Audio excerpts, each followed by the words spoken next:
자, 강의를 시작하겠습니다. 오늘은 읽기에 대해서 여러분들에게 강의해 드리겠다고 말씀을 드렸죠. 쓰기, 읽기, 존재하기라는 내용의 강의의 네 번째 수업이기도 하고요. 오늘 강의의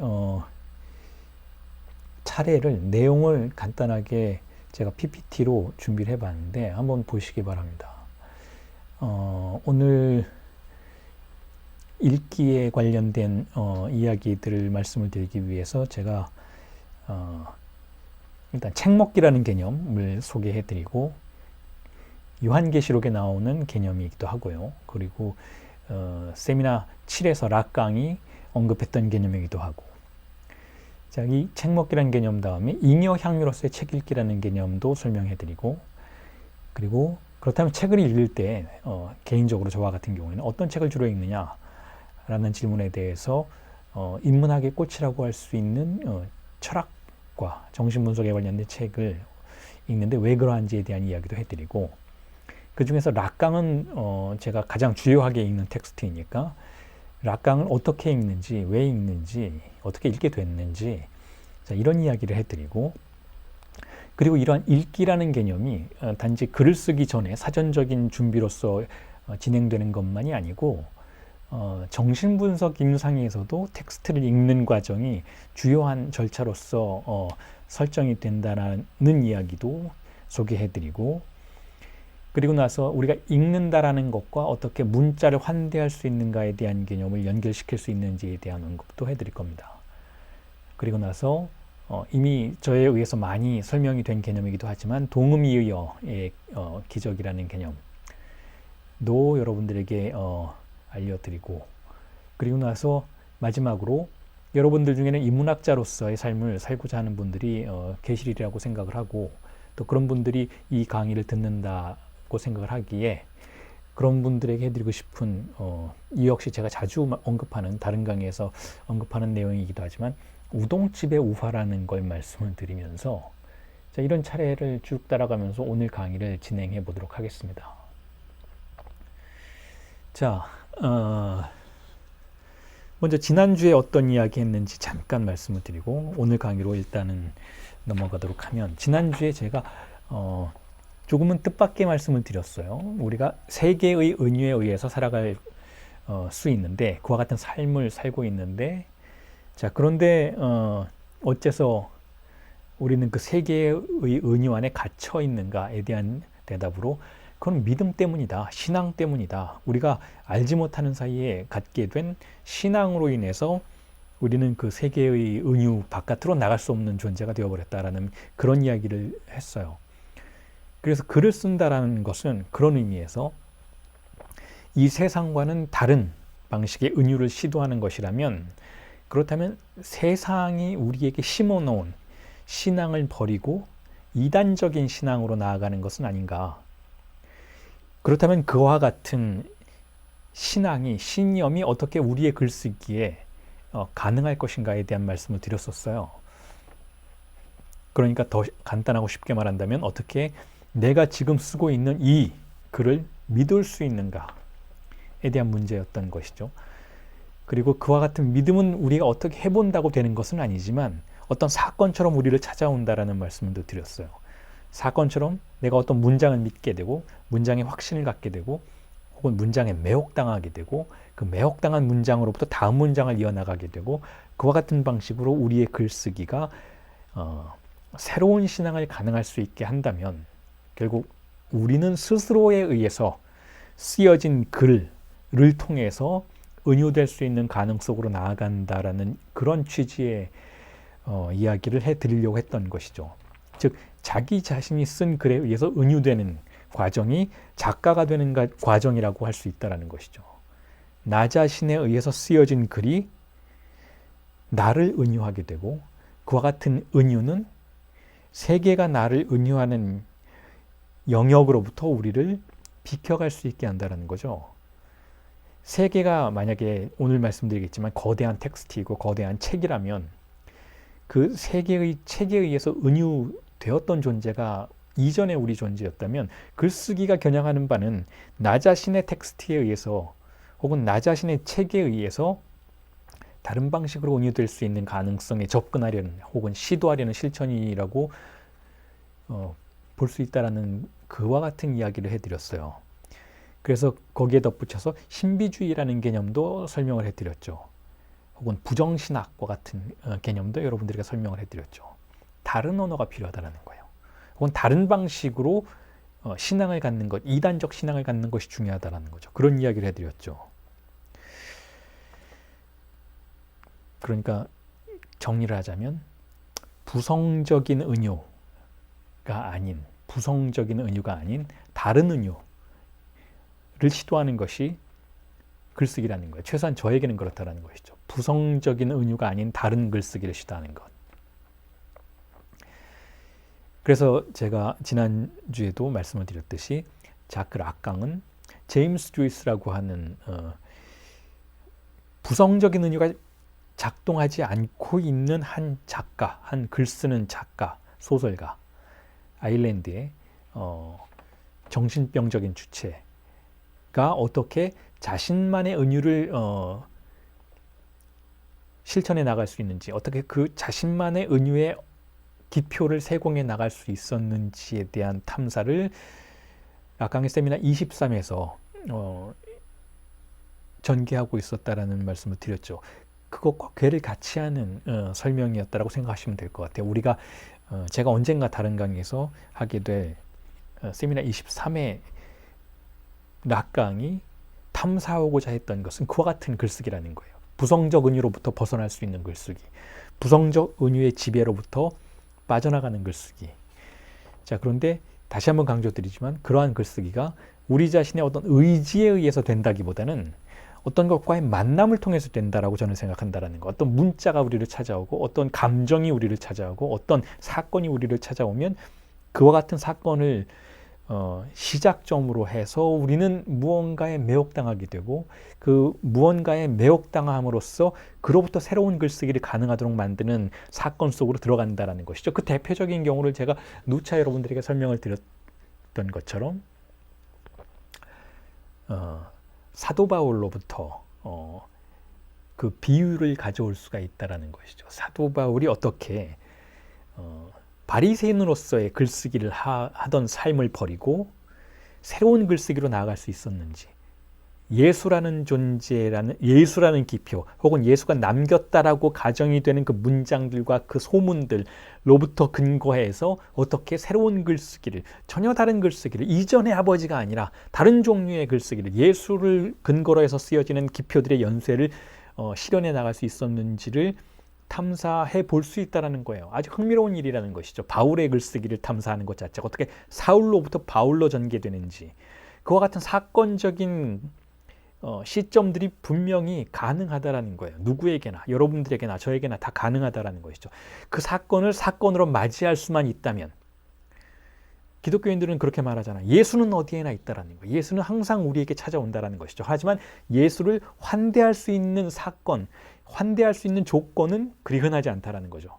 정신분석에서는 이렇게 이야기를 해요. 증상은 어디에나 있다라는 거예요. 우리의 삶을 바꾸어 줄 수 있는 증상은 어디에서나 어떠한 방식으로든 등장하지만 그것을 우리는 거부한다라는 거죠. 거부하고 밀어내는 데 급급하다라는 거예요. 그런데 만약에 어떤 우연에 의해서 그 증상을 우리가 환대할 수 있다면, 그 증상이 계시하는 균열로 들어갈 수만 있다면, 그렇다면 새로운 종류의 삶이 혹은 새로운 형태의 글쓰기가 가능해질 거라는 것이죠.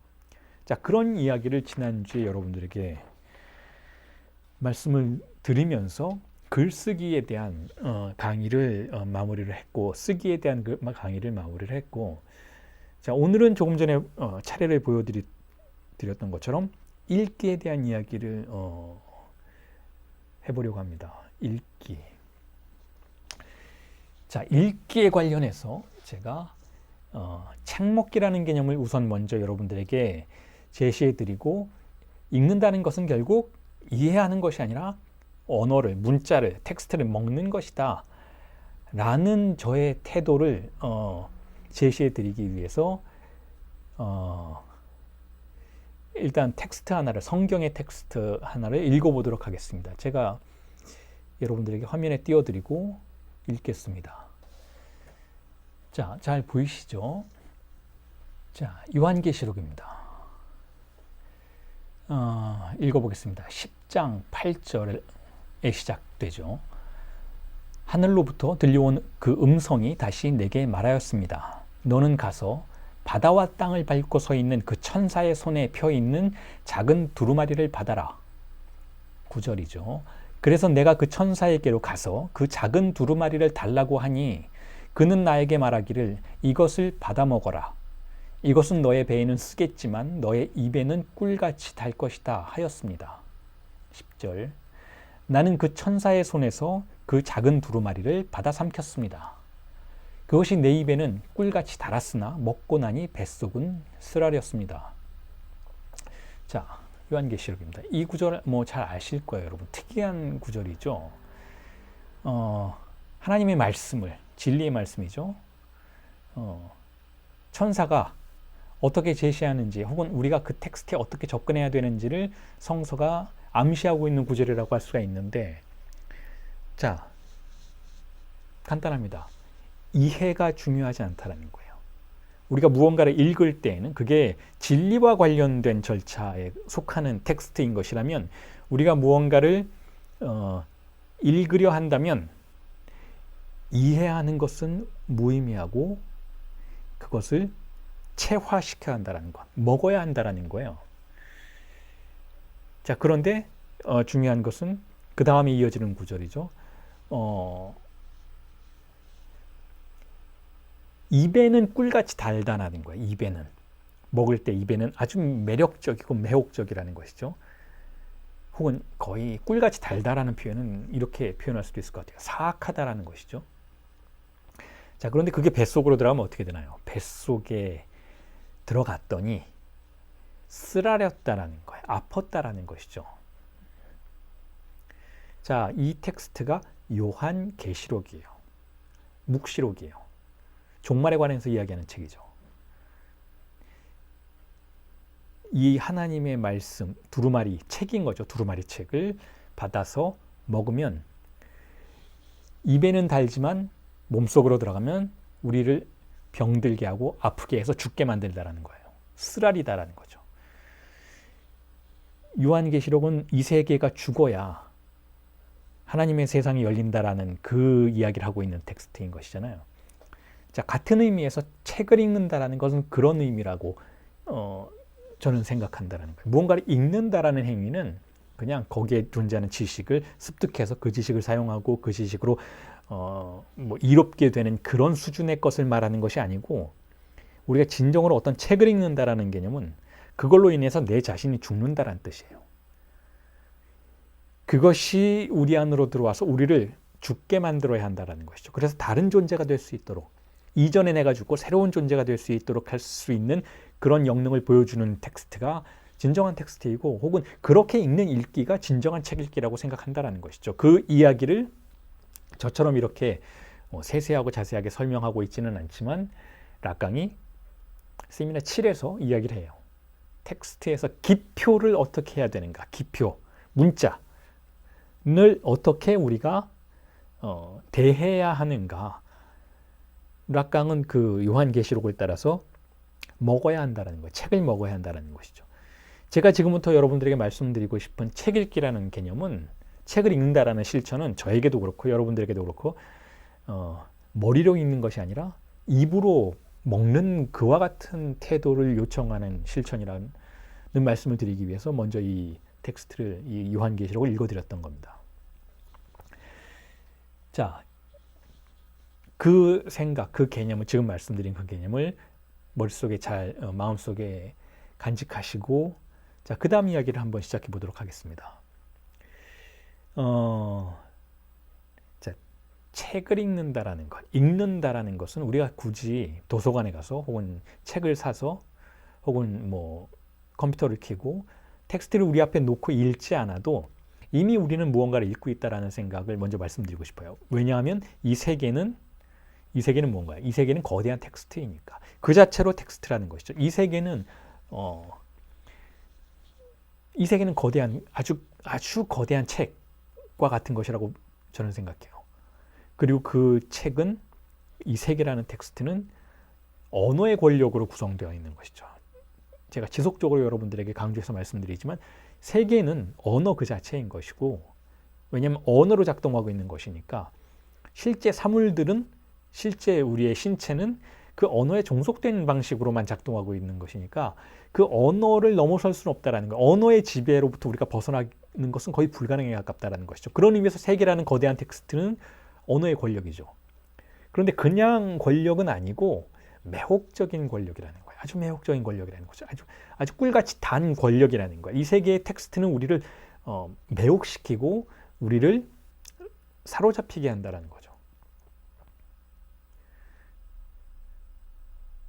그리고 그 언어의 세계는 두 가지 측면을 가지고 있다고 생각해요. 하나는 유한성의 측면을 가지고 있고, 그리고 또 한 가지는 무한성의 측면을 가지고 있어요. 이 세계가 유한하다는 것은 제가 이전 강의에서도 여러분들에게 말씀을 드렸던 것처럼 이 세계의 문법을 우리에게 동일하게 반복시킨다라는 의미에서, 우리가 변화할 수 없도록 만든다라는 의미에서 유한성이라고 볼 수가 있어요. 물론 양적으로는 무한이 증식될 수도 있겠지만 그건 양적인 증식이고, 질적으로 다른 종류의 문법이 출현하는 것을 차단한다라는 의미에서 유한성이라고 볼 수가 있는 것이죠. 유한성으로 견고하게 지켜지고 있는 거대한 텍스트의 공간이 이 세계라고 볼 수가 있어요. 우리는 그걸 읽으면서 매일매일 살아간다는 거죠. 읽으면서 살아간다는 거죠. 자, 그런데 제가 조금 전에 말씀드렸던 것처럼 거기에는 또한 무한성이 존재한다라고 말씀을 드렸잖아요.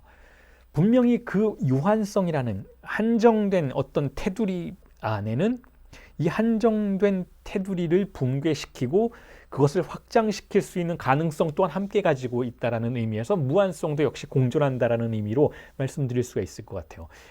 어떤 종류의 이 언어의 세계 안에 균열의 지점들이 혹은 공백의 유령들이 떠돌고 있다고 볼 수가 있는 것이죠. 그걸 증상이라고 부르는 거예요. 그걸.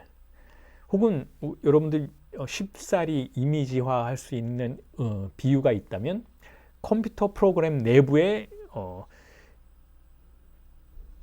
침투해 들어올 수 있는 바이러스들을 예로 들을 수 있을 것 같아요. 컴퓨터 프로그램이라는 것은 여러분들이 쓰는 모든 이 컴퓨터라는 것 자체는 유한성의 공간이죠. 유한성의 공간인 이유는 어떤 특정한 언어가 이 컴퓨터가 할 수 있는 모든 역량을 장악하고 있다는 거예요.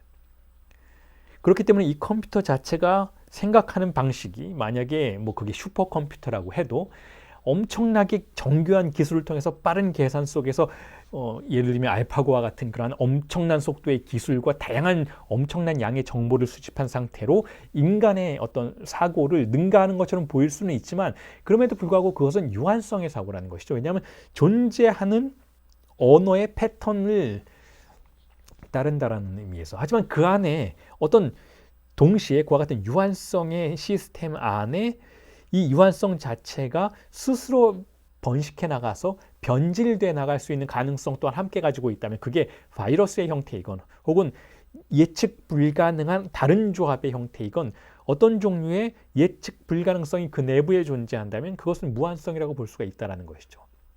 이 세계가 그렇다라는 거예요. 이 세계가 언어로 정교하게 지배되고 있는 일종의 슈퍼컴퓨터로 통제되는 세계와 같은 모습을 보여주고는 있지만 그럼에도 불구하고 그 언어 자체가 가지고 있는 내부의 불균질성 또한 함께 가지고 있다는 의미에서 이 세계는 무한에 개방되어 있어요. 유한성과 무한성은 그와 같은 방식으로 세계에 공존한다는 것이죠. 이 세계가 거대한 책이라고 한다면. 자, 그런데 지금 말씀드린 이 유한성과 이 무한성이라는 것은 어떤 도덕적인 판단이나 윤리적인 판단이 개입된 개념은 아니에요. 유한하다고 해서 나쁘고 무한하다고 해서 좋고 이런 건 아니라는 거죠. 혹은 무한하다라고 해서 위협적이고 유한하다고 해서 안정적이고 이런 판단을 할 수는 없다라는 거예요. 하지만 그것이 바로 우리의 인간 존재와 관련될 때에는 유한성은 우리의 삶을 이전에 형성된 권력의 규정에 의해서 반복되도록 만든다라는 의미에서 선한 것이 아니라고 판단될 수 있다는 거예요. 왜냐하면 선과 악이라는 것이 존재한다면 지금 이 시점에서 제가 여러분들이 글쓰기를 말씀드리는 이 시점에서 선과 악이라는 것이 존재한다면 이런 방식으로밖에 규정될 수 없기 때문에 그래요. 악은 타자가 내 안에서 반복되는 것을 악이라고 부를 수 있다는 것이고, 선은 그와 같은 타자의 반복으로부터 벗어나서 내가 새로움의 스스로를 개방할 수 있는 가능성을 우리는 선으로 규정할 수 있다는 것이죠. 그런 의미에서 선과 악이라는 것은 결국 유한성과 무한성이라는 그와 같은 개념을 통해서 전개될 수 있는 판단이라고 볼 수가 있어요. 뭐 선한 것은 뭐 착한 일을 한다든지 악한 것은 나쁜 일을 한다든지 이런 개념과는 좀 다른 개념인 것이죠. 제가 지금 여러분들에게 말씀드리고 싶은 글쓰기에 관련한 선과 악 혹은 글쓰기를 넘어서서 존재와 관련한 선과 악의 개념에서는 결국 타자가 우리에게 반복되는 것 자체, 그것 자체를 악으로 규정할 수밖에 없다는 거죠. 그로부터 빠져나가는 가능성을 선으로 규정할 수밖에 없는 것이고, 자, 그런 의미에서 이 세계는 선과 악을 함께 가지고 있어요. 자, 그런 의미에서 이 세계는 유한성과 무한성을 동시에 가지고 있다는 것이죠. 자, 그런데 일반적으로 우리는 그 안에서 어떻게 살아가는가 하면 유한한 텍스트의 반복을 욕망하면서 살아가요. 우리의 욕망의 구조가 그와 같다라는 거죠. 욕망이라는 것은, 우리 인간의 욕망이라는 것은 철저하게 정신분석의 연구에 근거한다면 철저하게 언어를 따라가는 경향이 있어요. 언어를 통해서 우리의 욕망은 전개되는 것이죠. 그리고 그 언어의 전개를 통해서 흘러가는 욕망의 형태를 환유적인 구조라고 불러요. 환유적인 구조라는 것은 하나의 기표가 다른 하나의 기표를 대체하고 끝없이 그와 같은 반복이 일어나는 것을 말하죠. 반복이 한 번만 일어나는 것이 아니고 한 번 일어나는 것을 정신분석에서는 은유라고 부르는데, 환유는 끝없는 무한 반복이 일어나는 것을 환유라고 부르는데, 여기서 무한은 질적으로 무한한 그와 같은 개념을 말하는 것이 아니고 가무한과 같은 것을 말해요. 하나의 기표가 다른 하나의 기표에 의해서 대체되는데 그 선택된 모든 기표들은 결국 이 세계의 한계 안에 존재하는 기표들인 것이죠. 그게 우리의 욕망의 모습이라는 거죠. 이 욕망의 모습을 여러분들이 상상해 볼 때는 이런 방식으로 생각해 보실 수도 있을 것 같아요. 누군가가 자신의 욕망을 100% 남김없이 어떤 제한도 없이 표현할 수 있게 되는 상황을 한번 고려해 보시라는 거예요. 예를 들면 뭐 로또에 당첨된다든지, 아니면 뭐 수백 년 전에 어떤 술탄의 아들로 태어난다든지, 아니면 뭐 독재자, 어떤 뭐 다른 저항하는 권력도 위협이 될 수 없는 막강한 권력의 독재자로 태어난다든지, 그와 같은 상황에서 모든 걸 자기 스스로 마음대로 할 수 있는 그와 같은 환경이 주어진다고 한다면, 그곳에서 우리의 욕망이 보여주는 양태는 환유적인 양태라는 거죠. 하나의 욕망에 집중하다가 그 욕망이 소진되면 다음 것으로 갈아타고, 그 모든 대상들을 일단 기표로 표시해 놓을 수 있다면 그 기표들이 계속 바뀌어가면서 우리의 욕망은 계속해서 다른 것을 타고 환유되어 나아갈 수는 있을지언정 결코 완전한 만족에 도달할 수는 없는 기이한 상태에 도달하게 된다는 것이죠. 그게 환유의 욕망이 가지고 있는 모순이라는 거예요. 우리의 욕망은 언어의 환유를 따르는 방식으로 소비되는데, 이 소비되는 과정 속에서 우리는 궁극적인 만족이 끝없이 뒤로 연기되는 그와 같은 사태 속에 빠지게 된다는 거죠. 이걸 바로 이 개념을 프로이트가 문명 속의 불만이라고 부른 것과 비교해 볼 수 있는 거예요. 문명이 이렇게 발달하고 뭐 우주에 로켓을 그렇게 많이 쏘아 올리고, 결국 물론 아직도 식량난으로 곤란을 겪고 있는 많은 인류가 공존하는 건 사실이지만, 한국의 현실만 본다면 결국 이제는 어느 누구도 배가 고파서 죽는 사람이 존재하지 않는 어느 정도의 복지가 실현된 사회라고 할지라도, 결국 우리가 욕망하고 그 실현에 기대어서 궁극적인 만족에 도달할 수 있는 가능성은 점점 더 희박해지는 것처럼 보인다는 거예요. 욕망이란 그런 속성을 가지고 있다는 거죠. 자, 그와 같은 구조 안에서 결국은 우리의 욕망은 끝없이 만족하지 못하고 다음 것을 겨냥하게 되는데, 이 다음 것을 준비하는 것이 바로 이 세계의 언어의 권력이라는 거예요.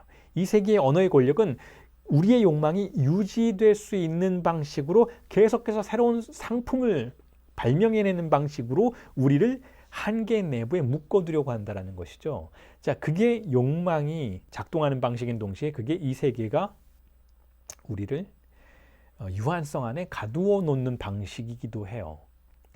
자, 그 속에서 우리는 살아가면서 여러 가지 꿈을 꿀 수 있는 거죠. 왜 나는 만족에 도달하지 못하는가? 도대체 난 뭘 해야 되나? 어렸을 때는 뭐 친구들과 놀고 혹은 뭐 학교에 가서 뭐 여러 가지 다른 뭐 놀이들을 하면서 욕망을 만족시키려고 했는데, 자, 거기가 끝이 아닌 것 같았고, 그렇게 해서 뭐 공부를 하면 대학에 가서 뭐 더 좋은 환경 속에서 더 행복한 일들을 할 수 있을 거라고 약속을 받았는데, 대학에 가봤더니 또한 거기에서도 만족이 없었던 것이고, 그렇다면 내가 경제 활동을 해서 돈을 벌게 되면 좀 나아지지 않을까 해서 좋은 회사에 취직하려고 했고, 어쨌든 어떻게 해서 취직을 하게 되어서 경제적으로 독립을 했는데, 거기서도 그만큼한 어떤 그 정도의 만족이 존재하지 않는 것 같고, 그래서 결혼을 했고 뭐 아이를 낳던 안 낳던 해서 가정을 이루었는데, 혹은 가정을 이루지 않고 독신으로 살아갔는데, 어쨌든 거기에도 만족이 없는 것 같고, 그래서 뭐 이번 주에는 등산 장비를 한번 사보고,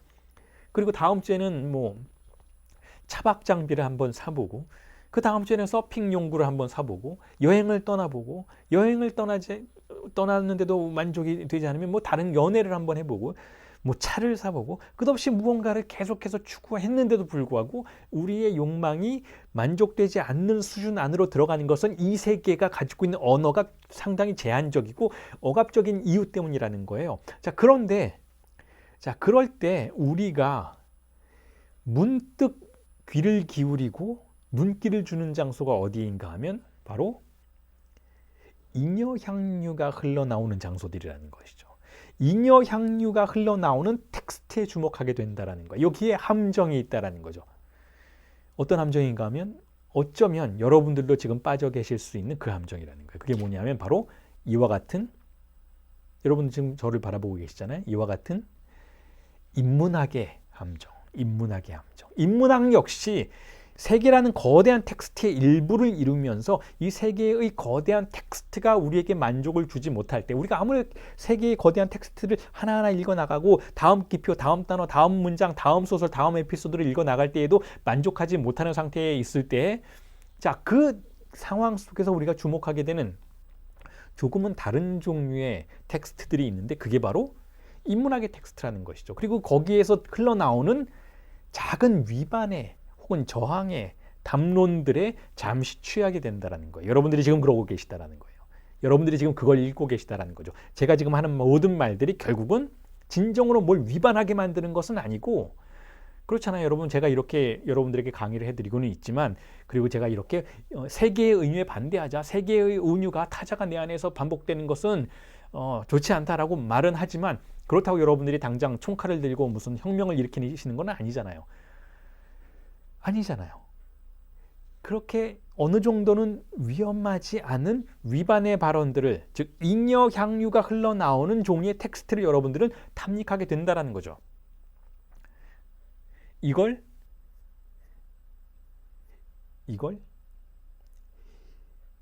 잉여 향유의 수준에서 소비되는 인문학이라고 볼 수가 있는 거예요. 자, 그건 좋은 것인가?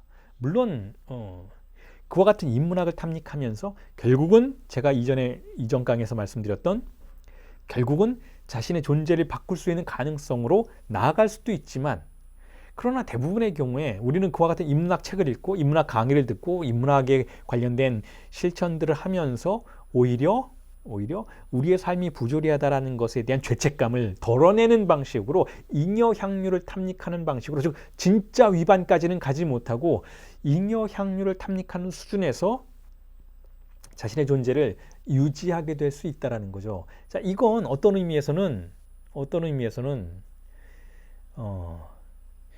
세계의 은유가 유지되는 데에 공모하는 것과 다를 바가 없다라는 거예요. 그 이야기를 먼저 해드리고 싶었던 거예요. 읽는다라는 행위, 지금 제가 세계라는 거대한 텍스트를 우리는 읽고 있다라는 시점으로부터 여기까지 말씀을 이어오기는 했던 것이지만, 어쨌든 여러분들은 책을 읽을 때, 지금 이 강의를 듣고 계신 분들은 결국 서점에 가서 자기계발서 같은 건 읽지 않으시는 분들인 것이잖아요. 뭐 투자를 하면 얼마를 번다. 뭐 이런 책은 잘 안 읽고 계신 분들이잖아요. 그것보다는 좀 더 진지한 존재에 관련된 담론들에 관심을 갖고 계신 분들이잖아요. 하지만 거기에도 함정이 있다라는 거예요. 그 이야기를, 그 읽기의 함정을 먼저 말씀드리고 싶었던 거예요. 어떻게 인문학이 소비되는지, 여러분들이 선택한 강의가, 여러분들이 선택한 한 권의 책이 제 아무리 존재를 겨냥한다라고 주장되는 텍스트인 것이긴 하지만 그럼에도 불구하고 여러분들의 태도가, 여러분들의 읽기의 강도가 결국 잉여 향유를 탐닉하는 수준에 머물고 있다면, 자, 그건 일종의 알리바이로 작동할 수 있다는 거예요. 이 세계의 은유가 계속 내 안에서 반복되는 것에 대한 알리바이로 작동할 수도 있게 된다는 것이죠. 자, 제가 지금 잉여향유라는 개념을 말씀을 드렸는데 이 잉여향유는 락강의 정신분석의 개념이기도 하고요. 락강이 세미나 17에서 언급한 개념인데 락강이 락강의 이론적인 여정에서 욕망에 관련된 세 가지 위치를 먼저 설정을 해본다면 그로부터 잉여향유가 어디에 위치해 있는지를 설명할 수 있게 되고, 그리고 왜 지금 제가 잉여향유라는 개념을 통해서 인문학적인 탐닉이 잉여향유 수준에 머물 수 있는 함정이 될 수 있는지를 설명하는 것도 이해하실 수 있게 될 텐데, 자, 이 세 가지 위상 먼저 설명을 드리고 그 다음 단계로 한번 넘어가도록 하겠습니다. 조금 전에 말씀드렸던 것처럼 욕망이라는 것은 이 세계 안에서 작동하게 되어 있어요. 우리의 욕망은 이 세계 안에서 이 세계가 마련한 길들을 따라서 환유의 루틴을 따라가게 되어 있는데, 자, 이 욕망이 만족을 주지 않는다라고 말씀을 드렸죠. 이 욕망은 결코 만족을 주지 않아요. 우리가 욕망이라고 부르는 것은 결코 만족을 가질 수 없는 구조로 되어 있는 것이죠. 그래서 우리는 두 가지 선택을 하게 된다라는 거예요. 하나는 완전한 위반, 즉 범죄를 저지르는 거죠. 범죄를. 그리고 하나는 잉여향유를 탐닉하는 것.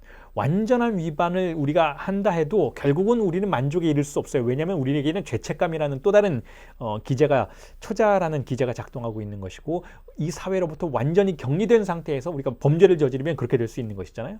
심리적인 것이든 아니면 물리적인 것이든 감옥에 가야 하는 것이든 어쨌든 이 사회로부터 완전히 등을 돌리게 되는 상황을 결국 우리가 이 세계 안에서 변화를 추구하는 것 자체를 무의미하게 만들어버리는 것이기 때문에 위반을, 살인을 한다든지 어떤 범죄를 저지르는 방식으로는 결국 우리가 속해 있고 우리가 귀속되어 있고 우리가 사로잡혀 있는 욕망의 한계 바깥으로 나가는 진정한 행위라고 볼 수가 없다라는 거예요. 진정한 욕망을 넘어서는 어떤 행위라는 실천을 범죄 행위에서 찾을 수는 없다라는 거죠. 제가 계속해서 여러분들에게 글쓰기라는 것은 결국 세계의 은유가 내 안에서 반복되는 것을 멈추는 것입니다. 그러니까 그것을 넘어섭시다, 초과합시다 라고 한다고 해서 범죄자의 글쓰기를 해서는 안 된다라는 거예요. 그건 관련이 없다라는 거죠.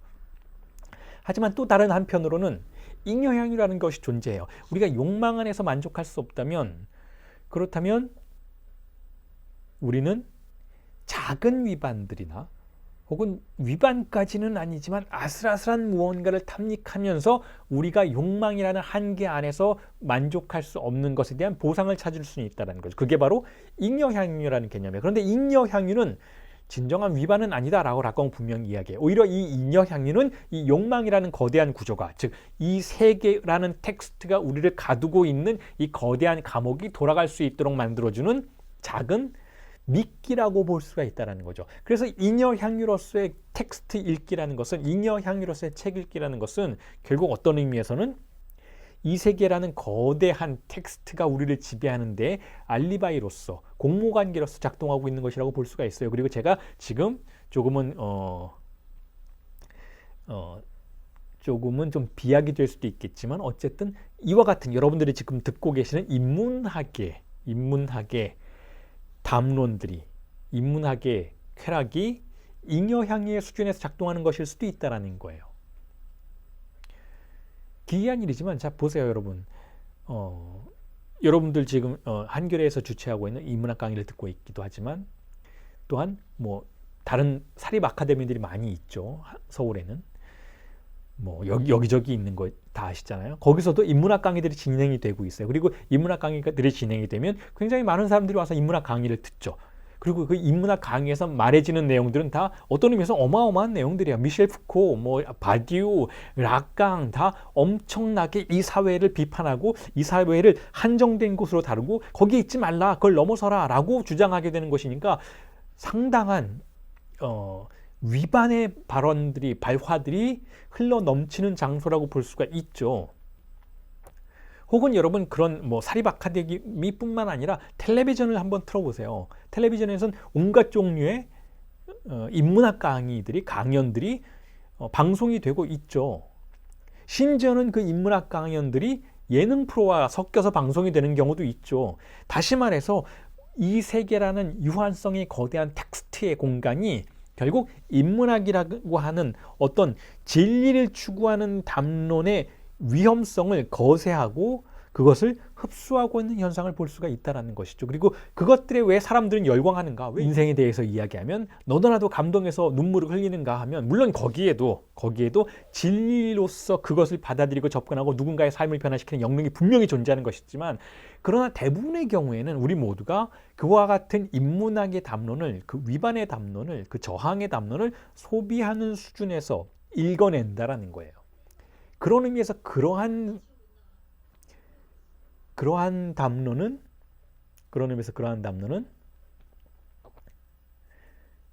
잉여향의 수준이라는 것이죠. 즉 소비되는 수준이라는 것이죠. 현재의 상태를 유지시키기 위해서 우리가 공모관계 속에서 소비하고 있는 담론에 불과하다라는 거예요. 인문학에 불과하다라는 거죠. 그와 같은 읽기는 지금 제가 여러분들에게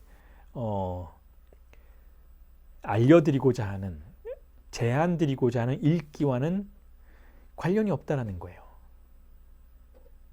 그와 같은 읽기의 담론들은, 즉 인문학의 담론들은 어떤 의미에서는 히스테리의 담화로 시작해서 대학 담화로 끝나는 담론들이라는 것이죠. 히스테리의 담화라는 건 이건 역시 세미나 17에서 락강이 언급하는 4개 담화 중에 하나의 담화인데 히스테리증자의 담화라는 것은 결국 지식을 가지고 있는 것으로 가정된 누군가에게, 즉 전이가 가능한 누군가에게 진리를 발화하라 라고 요구하는 담화예요. 그게 히스테리의 담화예요. 그 히스테리의 담화가 우리 모두가 가지고 있는 담화의 구조라는 것이죠.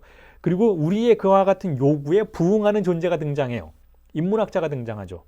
혹은 어떤 학자가 등장하죠. 그리고 그 학자가 우리의 궁금증을 넘어서 히스테릭한 요구에 답하는 담화를 발화하고 그 담화의 발화에 의해서 우리는 그것을 탐닉하는 잉여향유의 수준으로 들어간다는 것이죠. 거기서 우리는 그것을 즐기는 거예요. 그런데 그와 같은 즐김은 무엇도 변화시키지 않는다는 거죠. 우리는 그냥 그 구조 안에서 계속해서 요구할 뿐이에요. 설명하라고. 이 세계가 어떤가? 지금 현 세계가 21세기는 왜 이렇게 됐는가? 22세기는 어떨 것인가? 자, 명사에게 듣는다라는 유의 프로그램에 등장시키는 그와 같은 히스테리 증자의 담화 구조 속에서 계속해서 인문학은 소비될 거라는 거죠. 이와 같은 구조는 사실은 오늘날의 문제만은 아니라는 거예요. 유사 이래 왔다라는 것이죠. 아테네에서도 마찬가지라는 거예요. 2000년 전에 2300, 400년 전에 아테네에서도 결국 대중들은 알고 있다고 가정된 누구, 즉 현자를 요구했어요. 현자가 거리에 등장하면 그 주변에 둘러서서 그가 무엇라고 이야기를 하는지를 귀를 기울였던 것이죠. 그리고 그 이야기에 공감하고 그 이야기를 소비하고 그 이야기에 쾌감을 느끼고 돌아가서 편하게 잠을 자고 그 다음날 일어나서 다시 이 세계가 우리에게 요구하는 현장으로 돌아가게 된다는 거죠. 자, 그걸 소비되는 인문학이라고 볼 수가 있다는 거예요. 소비되는 인문학. 그곳에서는 제가 지금 여러분들에게 말씀드리고자 하는 읽기의 기능이, 즉 책먹기로서의 읽기의 기능이 작동하지 않는다는 거예요. 계속해서 불만이 출현한다는 거죠. 그 속에서는.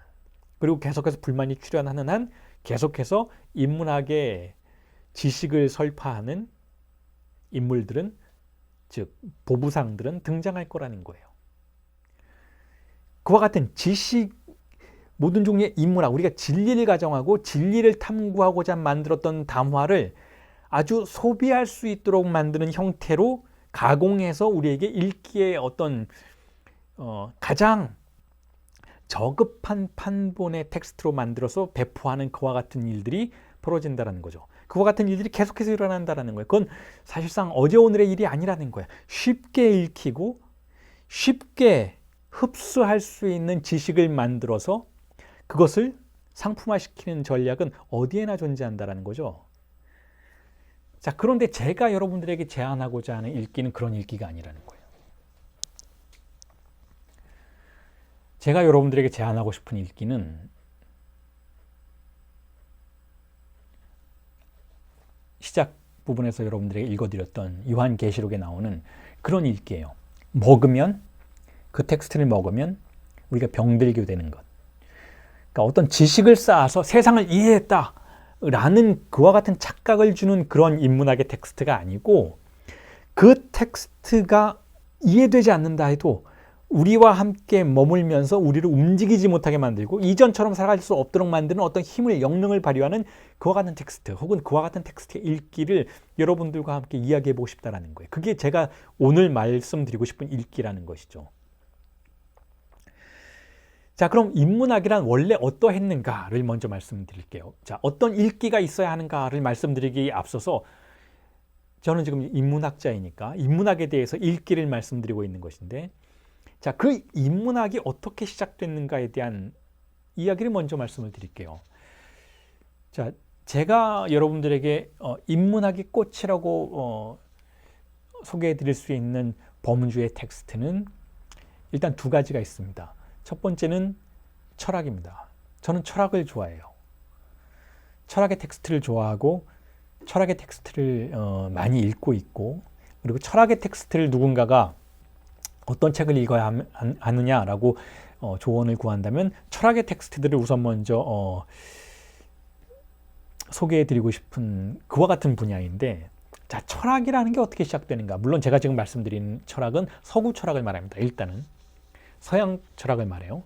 서양 철학이라는 것은 결국 그리스, 고대 그리스 철학인 것인데, 물론 그렇지 않은 다양한 동양 철학도 비슷한 과정 속에서 출현했다라고 저는 믿고 있는데, 자, 철학이란 무엇인가? 일단 소크라테스와 플라톤 얘기부터 말씀을 드리고, 인문학이라는 게 결국은, 즉 철학이라는 게 결국은 어떤 속성을 지니고 있는지에 대한 이해를 여러분들에게 구하고 싶은데, 자, 이렇습니다.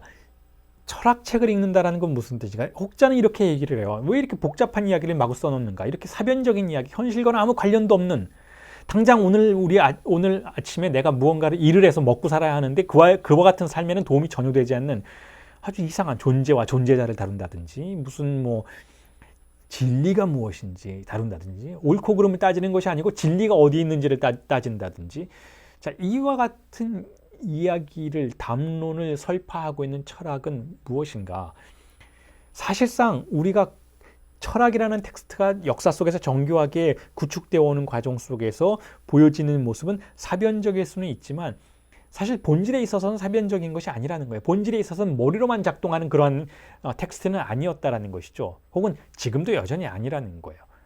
왜인가 하면 저 이렇게 말씀을 드리고 싶어요. 소크라테스와 플라톤에 대해서 먼저 말씀을 드리고 싶어요. 소크라테스와 플라톤은 어떤 사람인가 하면 철학자이죠. 둘 다 철학자예요.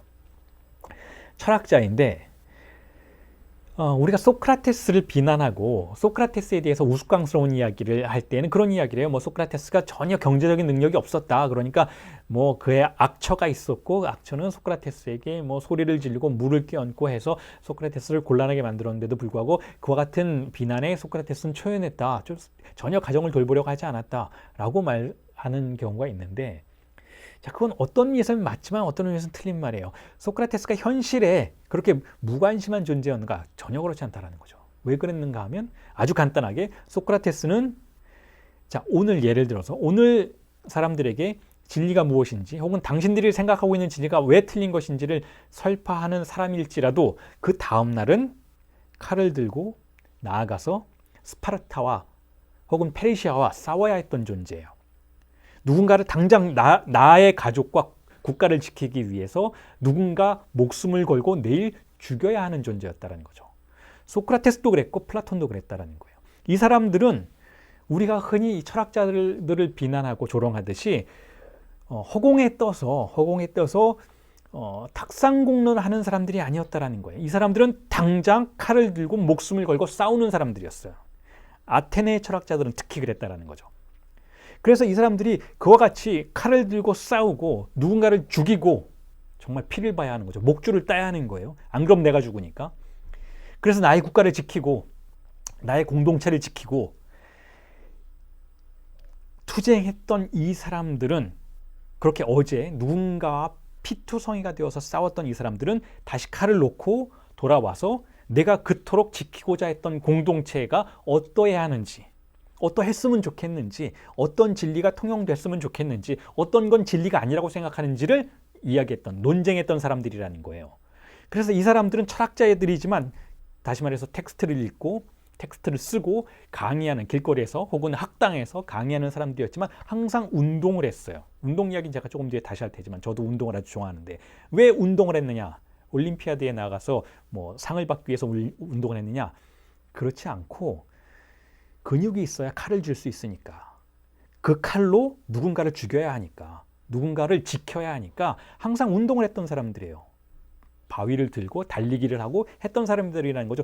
우리가 흔히 알고 있는 그 철학자의 이미지하고는 완전히 다르다라는 거예요. 이 사람들은 목숨을 걸고 하루하루를 사는 사람들이었고, 그 하루하루를 사는 삶이 짐승들과는 달랐어야만 한다고 생각했던 사람들이에요. 그토록 소중한 삶이었기 때문에 인간의 존재는 동물들이 사는 방식과는 달라야 한다고 생각했죠.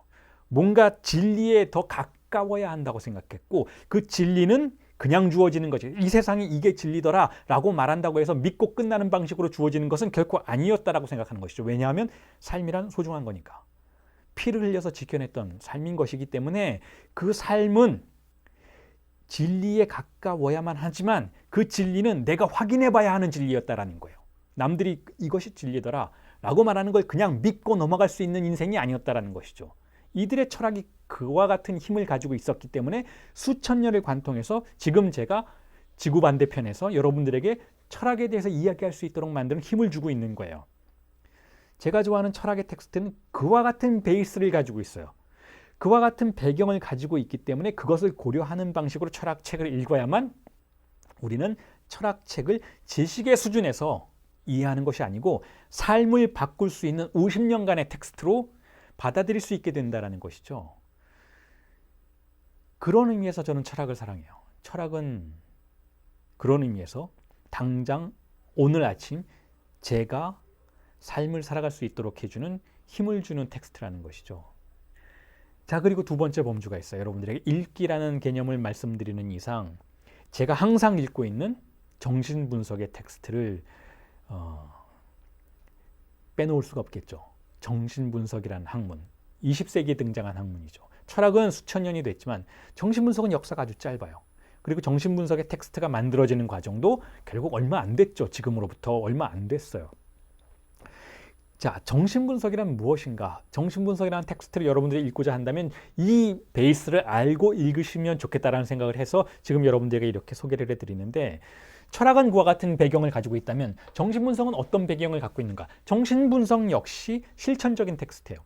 실천을 통해서 프로이트가 임상 과정에서 자신이 발견하고 자신이 경험한 것을 이론으로 만들어낸 텍스트인 것이죠. 하지만 정신분석이 그 이전에 다른 그와 같은 비슷한 실천의 텍스트와 다른 점이 있다면, 정신분석은 일단 두 가지 성과를 우리에게 가져왔던 것이고, 이 두 가지 경고의 메시지를 끊임없이 보내고 있는 텍스트인 것이기 때문에 아주 가치 있는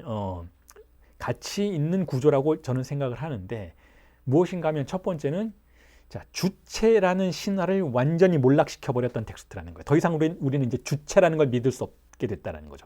내 스스로가 의지를 통해서 무언가를 할 수 있다고 생각했던 그 오만한 사고방식으로부터 우리를 항상 경고하도록 만드는, 경고의 메시지를 보내는 텍스트가 바로 정신분석이라는 거예요. 정신분석을 읽고 있는 한, 정신분석을 공부하는 한 우리는 스스로의 주체성에 대한 신념을 항상 의심할 수밖에 없다는 것이죠. 그 주체성이 가지고 있는 환상 속으로 들어가지 않게 만들어주는, 경각심을 항상 일깨워주는 텍스트가 정신분석이라는 거예요. 정신분석의 이론이라는 것이죠. 그리고 두 번째는 주체성이라는 개념을 넘어서, 그것을 몰락시키는 것을 넘어서 결국은 우리가 읽는 모든 텍스트가 정신분석의 관점에서 보자면 신학이라는 것을 알려줘요. 신학이라는 것을. 모든 텍스트는, 그것이 인문학의 텍스트이건 뭐 철학의 텍스트이건, 왜 모든 텍스트가, 모든 학문이 사실은 신학이었다라는 것을 정신분석이 알려주는 것인가 하면, 결국 지난주에 여러분들에게 말씀드렸던 것처럼 우리는 지식을 순수하게 지식의 형태로 수용하지 않는다라는 거예요.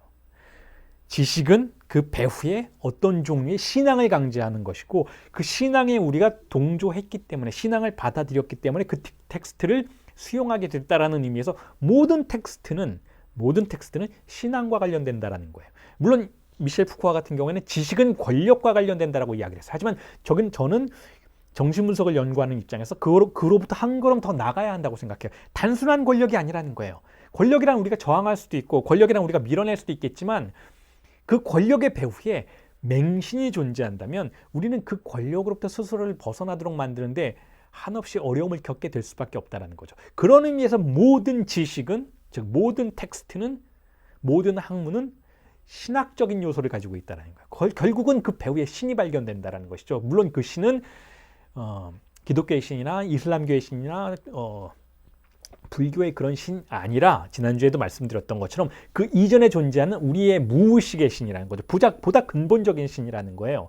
그런 의미에서 정신분석의 텍스트가 우리에게, 최소한 저에게 알려준 두 가지 아주 중요한 것은 결국 한 가지 또 다른 세 번째 개념으로 수렴하게 된다는 거죠. 겸손하라는 거예요. 텍스트를 읽을 때 정신분석이 우리에게 알려주는 교훈은 주체라는 것은 한없이 미약하고 그 미약한 주체가 매달려 있는 것은 결국 신앙인 것이니까 결국 스스로가 무언가를 할 수 있다라고 생각하는 순간 우리는 오류를 범하게 될 위험에 처하게 된다는 거예요. 그러니까 겸손하라는 것이죠. 자, 그런 의미에서 인문학의 꽃이라고 할 수 있는 철학과, 감히 저는 정신분석을 거기에 덧붙이고 싶은데, 이 철학과 정신분석이라는 이 두 가지 텍스트에 두 명의 저자를 여러분들에게 소개해드리면서 읽기라는 개념에 대한 강의를 이어나가고 싶은데, 자, 두 명은 여러분 일단 첫 번째 등장인물은 잘 아실 거예요. 제가 정신분석은 락강의 이론을 공부하고 있다는 것을. 자, 그러니까 락강이라는 존재가 있죠. 그리고 철학은 무엇인가? 여러분들 누군가가 철학에 대해서 책을 읽고 싶다, 읽기를 하고 싶다라고 했을 때 제가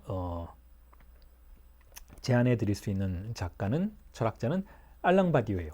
바디우와 락강은 아주 개인적인 소견이기는 하지만 제가 현재 읽고 있고 항상 읽고 있고 제가 그들의 독자로서 남고자 하는 훌륭한 철학자이자 정신분석학자라고 생각하는 두 사람인 것이죠. 그리고 덧붙이자면 가장 어려운 두 사람이기도 해요. 현재 존재하는 모든 종류의 텍스트 중에서 저는 락강과 바디우보다 더 난해한 작가를, 난해한 학자를 아직은 발견하지 못한 것 같다는 생각이 들었죠. 자, 그런데 이 두 작가에 대해서 먼저 설명을 드리자면, 바디우는 어떤 존재인가 하면 철학을 수학화시켰던 존재라고 볼 수가 있어요. 그래서 바디우의 철학을 읽으려고 한다면 수학에 대해서 여러분들이 좀 고민을 해보셔야 돼요. 특히 집합론에 대해서 공부를 좀 하셔야 되는데, 그런데 제가 이 바디우라는 존재에 대해서 왜 이토록 높은 평가를 하면서 여러분들에게 소개해드리고자 하는가 하면, 읽기라는 개념 속에서 여러분들이 바디우의 책에 접근해 보시면 좋겠다라고 여러분들에게 소개를 해드리는 이유는 무엇인가 하면, 바디우는 독특한 존재예요. 어떤 의미에서 독특한가 하면 만일 우리가 20세기를 소피스트들의 세계 혹은 상대주의자들의 세계라고 할 수 있다면, 즉 포스트 모더니즘의 세계라고 할 수 있다면, 바디우는 그렇지 않다라는 거죠. 바디우는 진리가 존재한다 라는 입장이에요. 그 이전에 다른 철학자들은 진리가 다양한 방식으로 각자에게 존재한다라는 입장을 취했던 것인데, 바디우는 진리가 존재한다, 그리고 보편적 진리가 존재한다라는 주장을 새롭게 설파했던 아주 특이한 인물이라고 할 수가 있죠. 그리고 그것을 증명해내기 위해서 집합론에 의존하는 방식으로 철학과 수학을 교묘하게 뒤섞는 방식으로 논증을 전개시켰던 그와 같은 존재인데, 이 바디우라는 사람을 제가 좋아하게 된 계기는 락강의 이론에 아주 깊이 들어와 있기 때문에 그렇죠. 다시 말해서 락강이 바디우를 사용했다는 것이 아니고 바디우의 이론 속에 락강이 깊이 들어와 있었던 것이기 때문에 그 반대로도 느꼈다라는 거예요. 제가 락강을 읽으면서 바디우를 항상 느꼈던 이유는 바디우의 개념이 결국은 락강으로부터 이어지는 부분이 존재했었던 것이기 때문에 그렇다는 것이죠. 그리고 심지어 바디우가 존재와 사건의 맨 마지막 챕터에서 장에서 자기는 락강이 마지막에 도달한 장소로부터 시작한다라는 언급을 실제로 하기도 하죠. 그래서 이 두 사람은 결국 한 명은 정신분석의 영역에서 사건의 즉 증상의 진리를 주장했던 반면에 락강이죠. 정신분석의 영역에서 증상과 사건의 진리를 주장했던 반면에 바디우라는 철학자는 그 이후 세대죠. 아직도 살아 있습니다. 바디우는 락강이 멈춘 장소에서 즉 증상의 진리라는 개념에서 다시 사건의 진리라는 개념으로 락강의 진리관을 이어받아서 보다 정교하게 수학화하는 이론의 구조를 만들어낸 철학자라고 볼 수가 있는 거예요. 그리고 이 두 사람에 대한 읽기가 제가 읽고 있는 텍스트의 줄을 이룬다라는 것이죠. 그 말씀을 먼저 드리고 싶어요. 제가 항상 읽는 텍스트는 항상 이 두 작가의 텍스트라는 것. 자, 그런데 이제 인문학의 꽃이라고 하는 이 두 사람의 이야기를 말씀을 드렸는데 보다 좀 실질적인 내용을 한번 들어가 봅시다. 보다 실질적인 차원으로 들어가서 여러분들에게 말씀드리고 싶은 부분은 무엇인가 하면, 자, 그렇다면 제가 지금 두 명을 소개해 드렸잖아요. 바디우와 락강이라는 텍스트를. 자, 그런데 그 중에서도 제가 항상 독자로 남아있고 강해자로 남아있고 심지어는 우리나라에서 그 누구도 시도하지 않았던 강해서를 쓰기 시작하고 강해 강의를 지금 수년째 한 6년째 계속 이어오고 있는, 그래서 그 결과물들을 항상 책으로 출간하고 있는 그 이론가가 바로 락강이라는 존재인데, 락강이라는 사람의 이론에 대해서는 사람들이 난해하다, 아주 많이 난해하다 라는, 때로는 경탄 혹은 때로는 비난 혹은 때로는 뭐랄까요, 증오감을 보이기까지 하는, 자, 그와 같은 텍스트가 락강의 텍스트들인데, 이 락강의 텍스트를 제가 어떻게 읽어 나가는지, 어떻게 락강의 해석자로서 제가 연구를 진행해 나가는지를 여러분들에게 설명해 드리면서 책먹기가 무엇인지, 그리고 텍스트를 소비하지 않는 방식으로 읽어 나가는 것은, 즉 잉여 향유의 수준에 머물지 않고 책을 읽어 나가는 것은 어떤 방식인지를 보다 구체적인 차원에서 설명을 드리겠습니다. 자, 우선 먼저 락강은 프랑스 작가이죠. 바디우도 마찬가지이지만, 자, 그런데 첫 번째 난관이 있습니다. 첫 번째 난관이 물론 저는 프랑스에서 공부를 했기 때문에 프랑스어를 할 수 있었고, 그렇기 때문에 락강을, 번역되지 않은 락강의 텍스트들을 읽는데 어떤 장벽이 존재하지는 않았지만, 많은 분들이 그런 이야기를 하세요. 락강을 읽는데 에크리는 번역이 되어 있는데 그것도 굉장히 어렵지만, 다른 세미나들은 세미나 11과 1은 또 번역이 되어 있지만, 다른 많은 세미나들은, 특히 제가 강해하는 세미나 7, 그리고 강해서를 썼던 그 세미나 7과 그리고 세미나 17, 지금 강의하고 있는 세미나 17, 이와 같은 텍스트들은 번역이 안 되어 있는데 이걸 어떻게 읽었으면 좋겠는가 라는 질문들을 많이 하시는데, 자, 이런 말씀을 드리고 싶습니다. 락강의 텍스트를 읽건, 프로이트의 텍스트를 읽건, 미셸 푸코의 텍스트를 읽건, 칸트의 텍스트를 읽건, 아감벤의 tek스트를 읽건, 누구의 텍스트를 읽건 원전으로 읽어야 한다고 생각해요. 원전으로 읽어야 한다는 것은 그 나라 말을 공부해야 한다는 거죠. 그 정도의 노력은 기울여야 한다는 거예요. 왜냐하면 여러분 대학 가려고 영어 공부하시잖아요.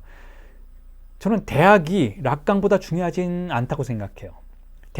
좋은 대학 가는 것이 칸트를 정확하게 읽는 것보다 중요하지는 않다고 생각해요. 보다 덜 중요한 걸 하기 위해서 영어 공부 정도는 하시잖아요. 제2외국어까지 공부하시는 분도 계시잖아요. 토플 점수 공부하시잖아요. 토익 공부하시잖아요.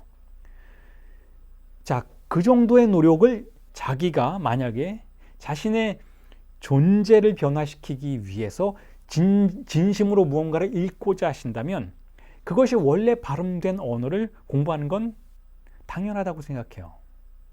누군가를 사랑한다면, 그 사람이 만약에 외국인이라면, 여러분들이 누군가를 사랑한다면, 그런데 그 사람이 만약에 인도네시아 사람이라면 인도네시아 말을 공부하셔야죠.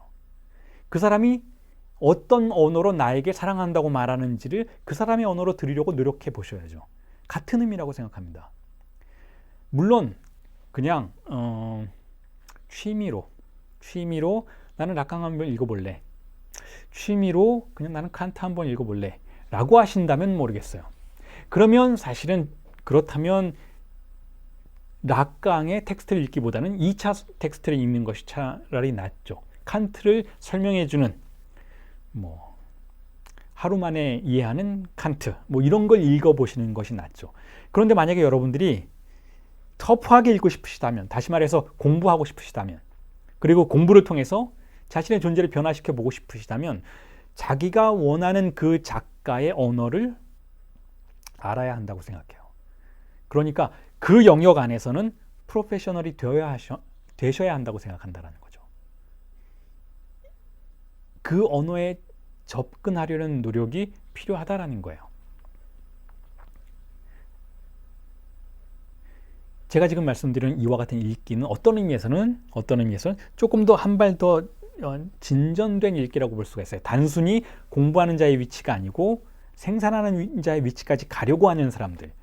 다시 말해서 제가 지금 이제부터 여러분들에게 말씀드리고자 하는 읽기의 내용은 사실은 이제 어느 정도는 나 역시 인문학자가 되고 싶다라고 희망하시는 분들을 겨냥하는 담화라고도 볼 수가 있어요.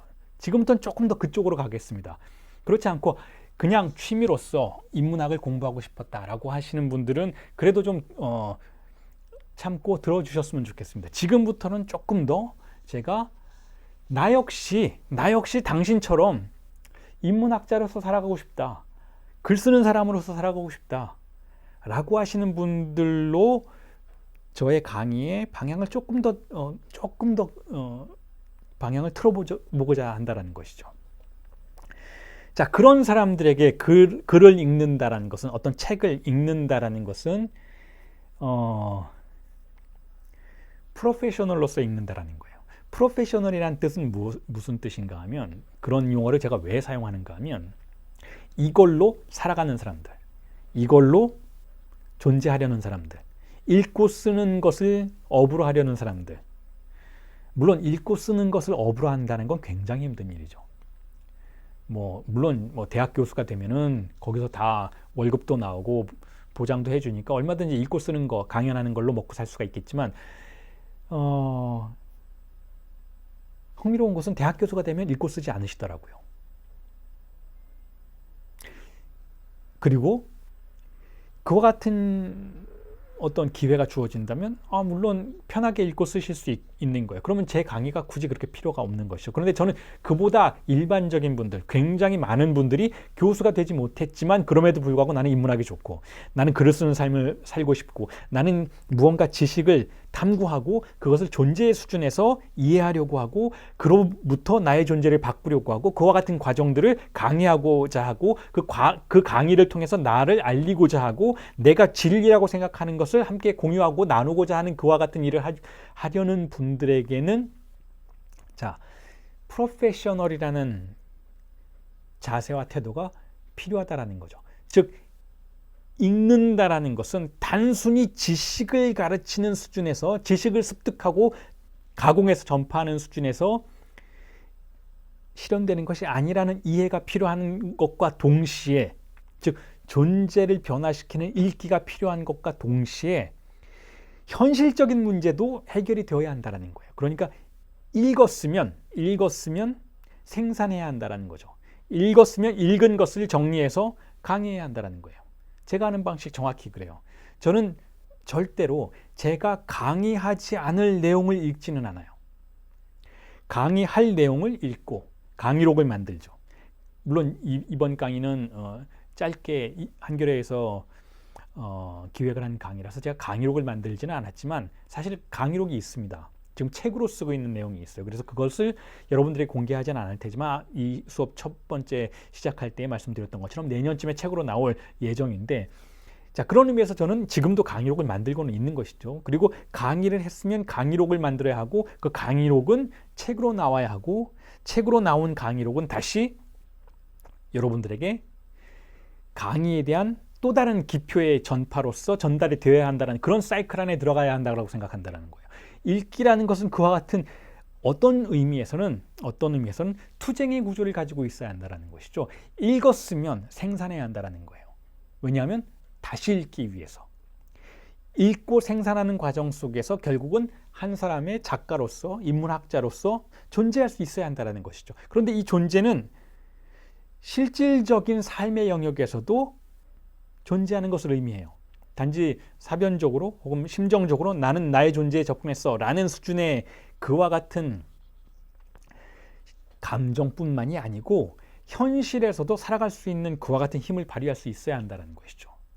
소크라테스가 길거리에서 강연을 했으면 누군가가 소크라테스에게 먹을 것을 가져왔어야 돼요. 그걸 먹고 사는 것이니까.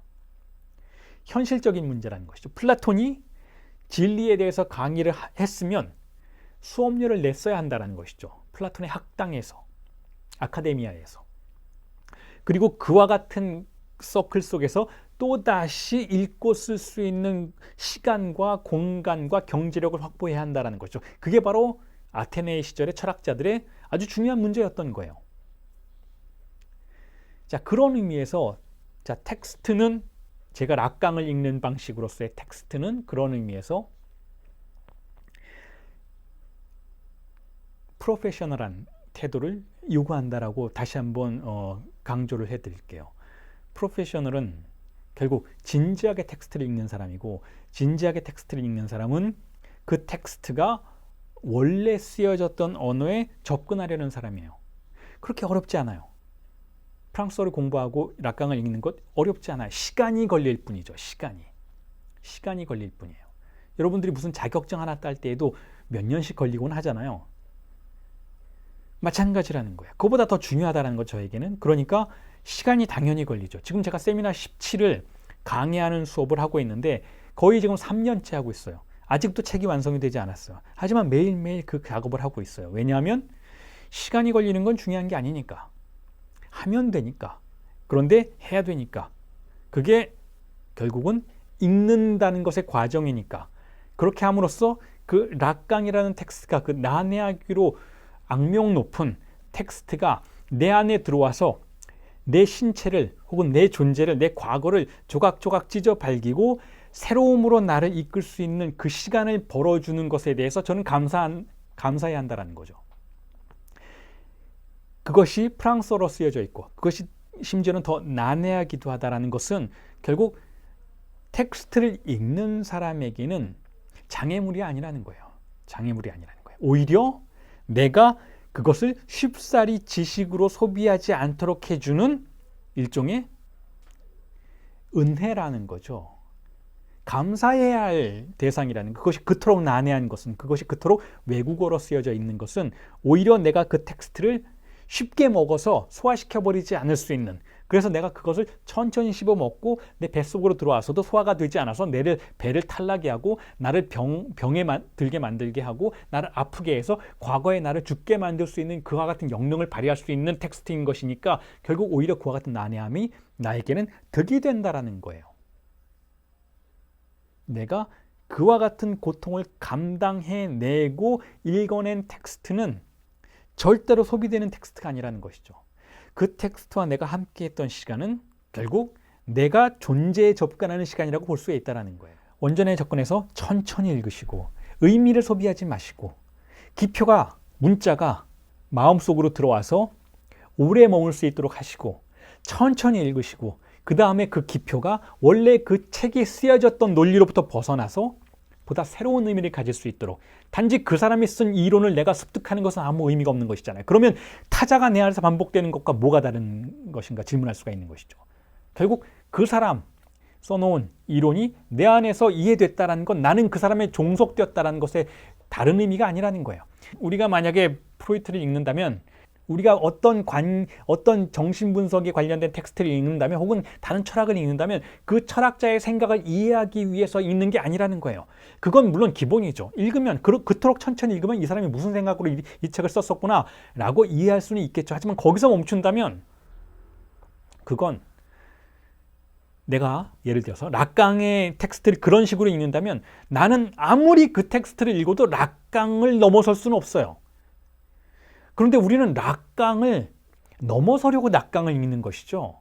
21세기에 정신분석의 새로운 발명을 위해서 읽는 것이죠. 발명까지 거창하게 나가지 않더라도 그 지식에 나의 존재가 갇히는 것으로부터 벗어나기 위해서 그 책을 읽는 것이지, 그 책의 한계 안에 들어가서 감옥살이를 하려고 책을 읽는 것은 아니잖아요. 그렇기 때문에 원전을 읽고 천천히 읽고 그 문자가 나에게 들어와서 새로운 조합을 통해서 나의 삶과 얽히게 되고 나의 삶에서 새로운 조합을 만들어내고, 그래서 나의 삶을 새롭게 발명해낼 수 있도록 그 문자가 새로운 욕망의, 새로운 진리의 전령이 될 수 있도록 읽어내야 한다는 거예요. 그런 텍스트의 읽기는 책먹기라는 거예요. 그런 텍스트의 읽기는 이해를 위한 읽기가 아니라는 것이죠.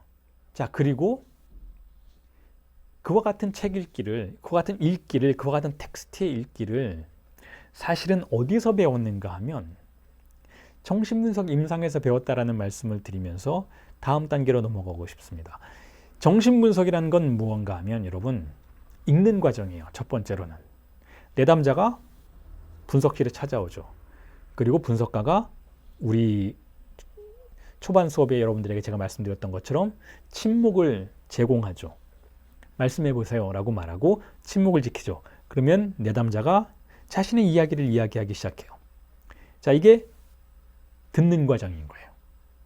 내담자와 함께 내담자의 이야기를 우리는 읽는 것이죠.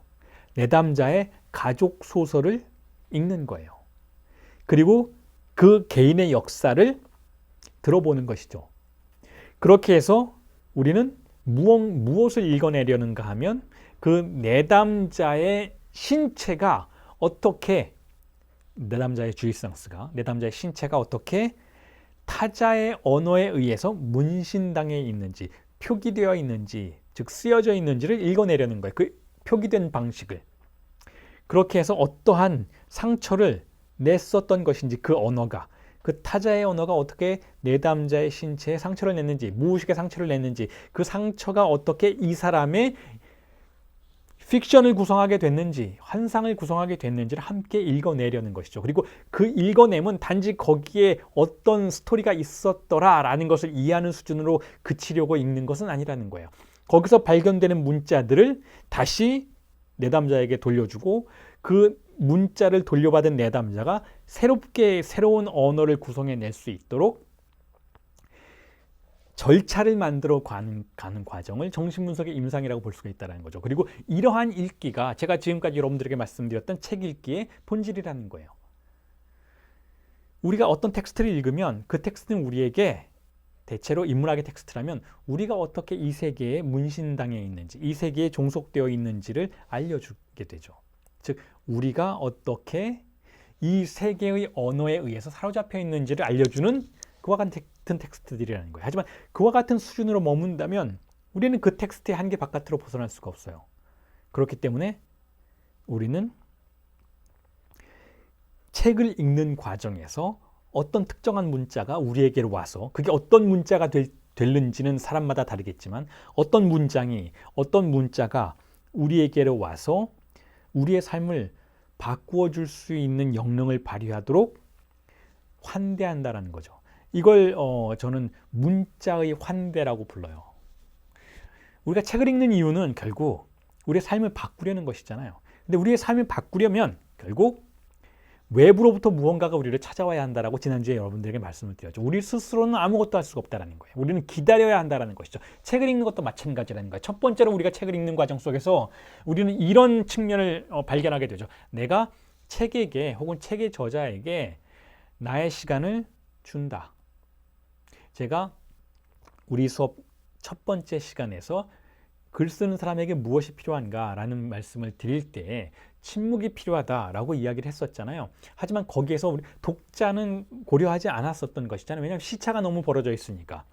그래서 글 쓰는 자, 저자와 독자의 거리는 상당히 멀어서 독자가 글 쓰는 자에게, 저자에게 침묵을 주지는 못한다라고 말씀을 드렸지만, 지금 다시 그 과정을 뒤집어서 이렇게 이야기해 볼 수가 있어요. 저자는 독자에게 혹은 독자는 저자에게 침묵을 가져다 주지는 못하지만 책은 독자에게 침묵을 줄 수 있다는 거예요. 책은 독자에게 어떤 종류의 공백을 가져다 줄 수가 있다는 것이죠. 왜냐하면 독자는, 저자는 모르지만, 저자가 어떤 사람인지 잘 알지는 못하지만 눈앞에 텍스트를 가지고 있는 것이니까 그 텍스트를 펼쳐서 읽기 시작하면 그 독자는 일단은 이 텍스트를 환대하는 입장, 자신의 마음을 여는 입장으로 들어간다는 거예요. 물론 뭐 그렇게 안 읽는 분도 계시죠. 책을 펼쳐서 그래 무슨 이야기 하나 보자, 한 비판 좀 해보자 라고 비판하기 위해서, 비난하기 위해서 책을 읽는 분도 계시죠. 근데 그런 책 읽기는 굉장히 비생산적이고, 가능하면 그런 책 읽기는 여러분들은 안 하셨으면 좋겠어요. 우리가 책을 읽는 이유는 어떤 문자를, 어떤 새로움을 환대하기 위해서예요. 그리고 그 환대 속에서 그 문자가 나에게 어떤 새로운 영향력을 행사해 주기 위해서 우리는 그 책을 읽는 것이지, 그 책을 비난하기 위해서, 약점을 찾아내기 위해서 책을 읽는 것은 상당히 무의미한 독서라고 생각한다는 거죠. 그래서 우리가 지금 이야기하고 있는 존재를 변화시킬 수 있는 읽기라는 개념, 이 주제 안에는 해당되지 않는 읽기라고 생각이 들어요. 지금 제가 여러분들에게 읽는 행위를 통해서 말씀드리고자 하는 부분은 무엇인가 하면, 우리가 어떤 책을 만나고 그 책에 마음을 열었을 때를 의미해요. 그리고 그 마음을 연 상태에서 책이 이전에 내가 속한 세계를 침묵하게 만들면, 자, 그러면 그때 비로소 무언가 어떤 진정한 읽기의 실천이 가능해질 수 있다고 생각하는 것이죠. 그렇게 함으로써 지금 이 순간 우리가 했던 4번의 강의에서 새로운 수렴점으로 접어들고 있는 것이죠. 첫 번째 강의에서 다시 한번 강조드리지만 저는 글쓰기에 대해서 이야기했어요. 그리고 지금은 읽기에 대해서 이야기를 하고 있어요. 첫 번째 강의에서 저는 글 쓰는 자에게 침묵이 필요하다고 생각했죠. 그리고 지금 저는 읽는 자에게도 침묵이 필요하다고 생각해요. 세계가, 타자가 침묵하도록 하는 것. 그런데 그 침묵은 무엇이 가능하게 해주는 것인가 하면 바로 읽는 자 앞에 펼쳐진 텍스트의 어떤 문자가 그러하다라는 거죠. 모든 문자가 그런 영능을 발휘하지는 못할 수도 있어요. 책을 펼쳤는데 뭐 괜찮지만 그래도 그렇게 내 마음이 끌리진 않네. 혹은 읽고는 있는데 어떤 부분은 잘 이해가 안 가고, 어떤 부분은 좀 난해하고, 어떤 부분은 좀 지루하고, 그러다가 한 문장을 만나게 되는 거죠. 그 한 문장이 결국 이 독자를, 이 읽는 사람의 마음을 열게 돼요. 그리고 이 읽는 사람의 마음이 열린다는 것은 무슨 뜻인가 하면 그 책에 집중하게 된다는 거죠. 이 책에 집중하게 된다는 건 무슨 뜻인가 하면 이 책이 아닌 다른 세상의 소음으로부터 멀어진다는 뜻이죠. 그래서 이 책이 일종의 물신적인 기능을 하게 된다는 거예요. 물신적인 기능이란 무슨 뜻인가 하면 이 책이 이 책 외부에 존재하는 다른 질서를 정지시킨다는 뜻이에요. 다른 질서를, 즉 아버지의 질서를, 즉 상식의 질서를, 보편의 질서를 정지시킨다는 뜻이죠. 여러분 모두 가끔씩은 그런 경험을 하셨던 기억이 있을 거예요. 물론 없으시다면 앞으로 있으실 거예요. 왜냐하면 누구든 최소한 한 번쯤은 그와 같은 방식으로 책과 만나니까. 혹은 많은 분들이 그런 경험을 하죠. 여러분들이 청소년기에 읽었던 책을 한번 떠올려 보세요. 많은 분들이 데미안이라는 책을 이야기하시죠. 저도 그 책을 중학교 때 읽었던 기억이 나요. 그 책을 읽었던 순간, 그 책을 손에 잡았던 순간, 헤르만 헤세의 텍스트를 그 어린 시절에 손에 잡았던 순간 제가 알고 있던 이전의 세계가 침묵 속으로 들어가는 경험을 했었던 것이죠. 물론 그 이후에도 그와 같은 경험을 저에게 가져다주는 책들이 있었어요.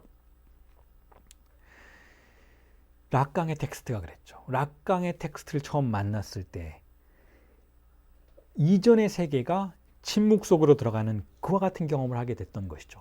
여러분들에게는 각자의 다른 텍스트가 있을 수 있었고 없으셨다면 앞으로 그것을 기다릴 수 있을 거라고 생각해요. 그렇게 해서 그 책이, 그 어떤 문자가 여러분들에게 들어오면 그 문자는 요한계시록에서 여러분들에게 제가 읽어드렸던 것처럼 입에 굉장히 달콤한 효과를 가져오죠. 아주 매혹적이에요. 너무 아름답죠. 너무나 매혹적인 것이죠. 그 락강의 텍스트가, 혹은 제가 어렸을 때 읽었던 그 데미안이라는 텍스트가 내 입안으로 들어왔을 때, 제가 그걸 삼키려고 했을 때 그 감미로움은 이루 말할 수가 없다라는 거예요. 하지만 그 감미로움은 대가를 치러야 한다는 것이죠. 어떤 대가인가 하면 바로 무언가가 죽는 대가예요. 이전의 세계가 죽어야 되는 거예요. 이전의 세계에 속해 있던 나 자신의 존재가 죽어야 하는 효과를 대가로 치러야 한다는 것이죠. 그와 같은 절차가 분명히 존재해요. 진리를 추구하는 읽기는, 다른 사람이 되는 읽기는, 아주 간단하게 얘기한다면 다른 사람이 되고자 내가 책을 읽는다면 그와 같은 텍스트와의 만남이 분명히 존재한다는 거예요. 그런 읽기를 통해서 결국 우리는 이전의 언어의 세계로부터 벗어나서 다른 언어의 영역으로 접근할 수 있는 가능성을 만나게 되는 거예요. 다시 한번 반복해서 말씀드리지만 바로 예수를 만났던 12사도는 하나의 책을 만난 거예요, 여러분. 하나의 말씀을 만난 것이죠. 하나님은 말씀이잖아요. 말씀을 만난 거예요. 문장을 만난 거죠. 그 12사도들이 무엇에 그렇게 매혹당했을까요? 예수의 아름다움일까요? 예수가 얼굴이 아름다운지 아는 일은 모르겠어요. 예수가 어떤 사람이었는지는 별로 중요하지 않아요. 소크라테스를 만났던 플라톤을 생각해 보세요. 소크라테스는 대놓고 사람들이 못생겼다라고 했던 사람인 것이죠. 소크라테스가 매혹적이었던 이유는, 예수가 매혹적이었던 이유는 외모가 아름다워서가 아닌 거예요. 그들의 말이 사도들의, 제자들의 마음속으로 들어와서 달콤하게 느껴졌기 때문이죠. 그런데 이 달콤함은 어마어마한 영능을 가진 달콤함이에요. 왜냐하면 무언가를 죽게 만드니까. 독이 든 달콤함인 것이죠. 그런 경험을 예수만 했는가? 혹은 플라톤만 했는가? 플라톤의 제자들만 했는가? 혹은 예수의 제자들만 했는가? 아니라는 거예요, 여러분. 저는 종교가 없지만 어떤 분은, 기독교인인 어떤 분은 성서를 그렇게 만나시기도 해요. 혹은 어떤 소설가는 어떤 문학 작품을 그렇게 만나기도 해요. 어떤 철학자는 어떤 철학책을 그렇게 만나기도 해요. 혹은 어떤 회사원은 어떤 특정한 말을, 누군가의 속삭임을 혹은 누군가의 메모장을 그렇게 만나기도 한다라는 것이죠. 언어가 우리를 변화시켜요. 그런데 그 변화시키는 과정은 지식을 통해서가 아니라는 거예요. 그 변화시키는 과정은 일종의 구조적인 충격을 주는 방식으로 그렇게 된다는 것이죠.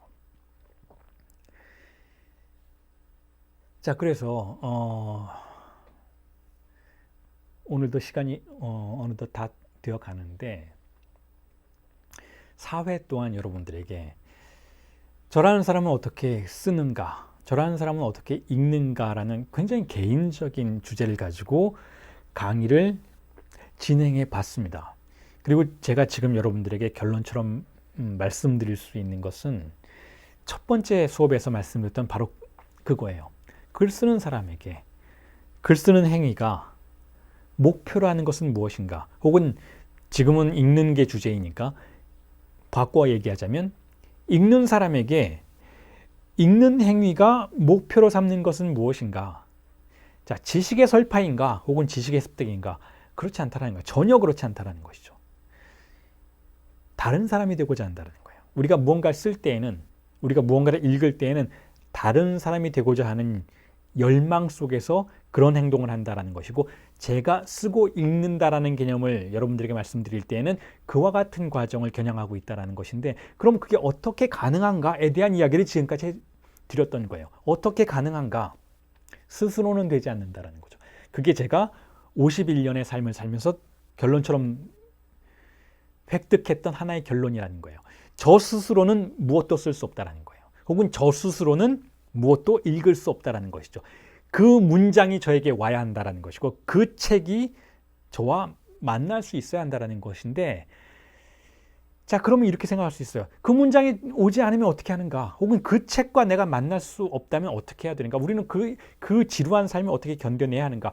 그것이 바로 글 쓰는 행위이고, 그것이 바로 읽는 자의 행위라는 거예요. 진정한 독서가는, 진정으로 읽는 자는, 혹은 진정으로 글을 쓰는 사람은 오지 않는 그 공백의 상태를 견디는 사람이라는 것이죠. 내 마음을 흔드는 책이 없다면, 나를 변화시킬 수 있는 막강한 힘을 발휘하는 어떤 텍스트가 나에게 오지 않았다면 기다려야 한다는 거예요. 그 기다리는 과정에서 조금 전에 조금은 비하하는 방식으로 여러분들에게 말씀드렸던 그 잉여 향유를 탐닉하는 형태의 인문학을 소비하셔도 상관없다는 거예요. 어쩔 수 없다는 거죠. 그걸 소비하면서 우리는 기다리는 거예요. 소비하는 과정 속에서 진짜 막강한 무언가를 우리는 만나게 된다는 거죠. 그리고 그 막강한 무언가는 어마어마한 작가의 텍스트, 물론 저에게는 상당히 어마어마한 작가였죠. 바디우와 락강이라는 존재는. 하지만 꼭 그렇게 어마어마한 텍스트가 아닐 수도 있다는 거예요. 어떤 책이, 어떤 문장이, 어떤 한마디가 우리에게 와서 그것에 집중하도록 만들고 그것을 읽을 수밖에 없도록, 읽어야 하도록 만드는 사건을 경험하게 할 수도 있다는 것이죠. 물론이죠. 텍스트가 사람입니다, 여러분. 모든 텍스트는 사람이 쓴 것이잖아요. 그래서 그게 책의 형태로 우리에게 올 수도 있어요. 하지만 사람의 형태로 올 수도 있죠. 예수가 그랬던 것이잖아요. 예수는 책이 아니었잖아요. 하지만 말하는 사람이었죠. 락강도, 여러분, 제가 지금 강의 수업을 그렇게 오랫동안 하고 있는 락강도 에클이라는 책 한 권을 냈을 뿐이지 나머지의 인생은 이미 말씀드렸던 것처럼 강의했던 사람이에요. 그래서 세미나라고 출간되는 텍스트는 그 사람이 스스로 쓴 책이 아니고 그 강의를 듣고 제자들이 필사한 것이죠. 그러니까 그게 무엇이 되었건, 심지어는 그게 꼭 책이나 사람이 아니어도 돼요. 예술작품이어도 돼요. 미술작품이어도 된다는 거예요. 모든 것은 텍스트이니까. 제가 조금 전에 말씀드렸잖아요. 이 세계는 거대한 텍스트라고. 그게 무엇이 되었건, 그게 강아지 한 마리가 되었건, 그게 무엇이 되었건 그것은 우리를 흔들 수 있는 영능을 가지고 있을 때 하나의 텍스트로 기능하게 된다는 거예요. 자, 강의를 이만 좀 정리를 하고 싶은데, 지금 하신 것처럼 궁금하신 점이 있다면 오늘은 이제 마지막 강의니까 질문을 하실 수도 있고, 그리고 질문하시고 싶다 하신다면 이렇게 메시지로, 텍스트로, 댓글로 질문하셔도 좋습니다. 맞습니다. 우리는 평생 그 텍스트를 만나기 위해서 사는 거라고 저는 개인적으로는 그렇게 생각합니다. 그걸 만나기 위해서 저는 산다고 생각해요. 물론 만나지 않는 인생도 의미가 있어요. 만나지 못했던 삶도 물론 의미가 있어요. 하지만 만남이라는 것을 가정했을 때 제게는 그게 의미가 있는 것으로 생각된다는 거죠. 그런 텍스트를 만나지 않고 외면하고 사는 사람들이 있어요. 그건 진실한 삶이 아니라고 생각해요. 진리가 있다라는 믿음을 갖지 않고 하루하루를 주어진 쾌락을 탐닉하면서 사는 인생은, 물론 제가 그 인생을 비난할 자격은 전혀 없지만 저는 보다 가치 있는 인생이 다른 곳에 있다고 생각한다는 거죠. 그리고 분명히 말씀드리지만 바디우도 그런 신념 속에 있었고 락강도 그런 신념 속에 있었는데 진리는 분명히 존재합니다. 진리가 없다면 우리의 인생은, 우리의 삶은 가치가 없어요, 여러분. 동물들의 삶과 다를 바가 없어요. 인간은 그런 삶을 살지 않는다고 저는 믿고 있어요. 질문이 없으시면 정리를 할 텐데, 4주간 고생하셨고, 그리고 반복해서 말씀드리는 것이긴 하지만 아주 개인적인 강의였습니다. 그러니까 제 생각이 다 맞다는 게 절대 아니에요. 이번 강의는 특히 그렇습니다. 제가 락강 강의를 할 때에는 이런 이야기는 잘 안 해요. 저는 이게 맞습니다, 이게 진리입니다라고 자신 있게 말씀을 드리지만, 이번 이 4회 강의에서 제가 여러분들에게 말씀드리고 공유하고자 했던 내용은 여러분들의 진리가 아니에요. 저의 진리예요. 그래서 여러분들이 그걸 받아들이셔도 되고, 혹은 타산지석처럼 저 사람은 저렇게 생각하는구나, 하지만 나의 생각은 좀 달라라고 생각하셔도 전혀 상관이 없어요. 제가 글쓰기라는 것에 대해서 의미를 부여하고 읽는다는 것에 대해서 의미를 부여하는 방식은 굉장히 개인적인 신앙입니다.